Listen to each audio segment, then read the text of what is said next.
ദൈവനാമത്തിന് മഹത്വം ഉണ്ടാകട്ടെ. യിരെമ്യാവിൻ്റെ പുസ്തകം 9-ാം അധ്യായം 1 മുതൽ 6 വരെയുള്ള വാക്യങ്ങളാണ് നാം നോക്കുന്നത്. വളരെ പ്രയാസമുള്ള ദൗത്യമാണ് ദൈവം യിരെമ്യാവിനെ ഏൽപ്പിച്ചിരിക്കുന്നത്. യഹൂദ ജനത്തിന് ന്യായവിധിയെക്കുറിച്ച് മുന്നറിയിപ്പ് കൊടുത്ത് മാനസാന്തരത്തിനുള്ള ആഹ്വാനം കൊടുക്കുകയാണ് യിരെമ്യാവ്. യിരെമ്യാവിൻ്റെ വാക്കുകൾ കേട്ട് തങ്ങളുടെ പാപങ്ങളിൽ നിന്ന് പിന്മാറാൻ ദൈവം തൻ്റെ ജനത്തിന് അവസരം കൊടുക്കുകയാണ്. ഈ ജനത്തോട് ദൈവിക ന്യായവിധിയെക്കുറിച്ച് പറയുമ്പോൾ ഇവർ യിരെമ്യാവിൻ്റെ സ്വന്തം ജനവും കുടുംബത്തിലുള്ളവരും ചാർച്ചക്കാരും ബന്ധുക്കളും തന്നെയാണ് എന്നത് വലിയൊരു പ്രയാസമുള്ള കാര്യമാണ്. തനിക്ക് അറിയാവുന്നവരും താൻ സ്നേഹിക്കുന്നവരും തൻ്റെ ദേശത്തും ആണ് യിരെമ്യാവ് പ്രവചിക്കുന്നത്. തൻ്റെ ഹൃദയം തകർന്നാണ് താൻ ദൈവിക ന്യായവിധിയെക്കുറിച്ച് അറിയിക്കുന്നത്. അതുകൊണ്ടാണ് താൻ ഇവിടെ 1-ാം വാക്യത്തിൽ പറയുന്നത്, അയ്യോ, എൻ്റെ ജനത്തിൻ്റെ പുത്രിയുടെ നിഹിതന്മാർ നിമിത്തം രാവും പകലും കരയേണ്ടതിന് എൻ്റെ തല വെള്ളവും എൻ്റെ കണ്ണുനീരുറവയും ആയിരുന്നെങ്കിൽ കൊള്ളായിരുന്നു. താൻ കരയുകയാണ്. എന്നാൽ തൻ്റെ ദുഃഖം പ്രകടിപ്പിക്കാൻ തക്കവണ്ണം തനിക്ക് കണ്ണുനീരില്ല. ഇതേ ഹൃദയമാണ് ദൈവം നമ്മിൽ നിന്നും ആഗ്രഹിക്കുന്നത്.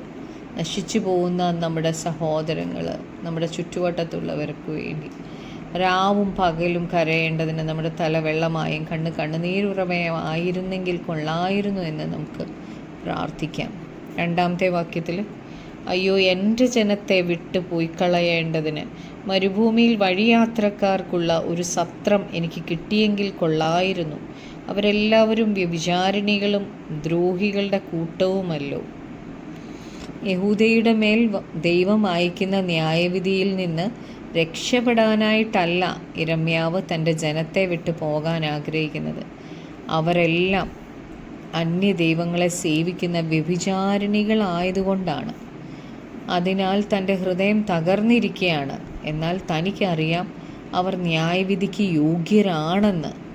യഹൂദയിലെ ജനം മുഴുവനും കൂട്ടമായിട്ടാണ് ഒന്നിച്ച് പാപത്തിൽ ഏർപ്പെട്ടിരിക്കുന്നത്.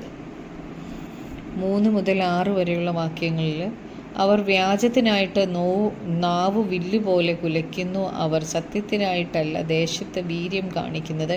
അവർ ഒരു ദോഷം വിട്ട് മറ്റൊരു ദോഷത്തിന് പുറപ്പെടുന്നു.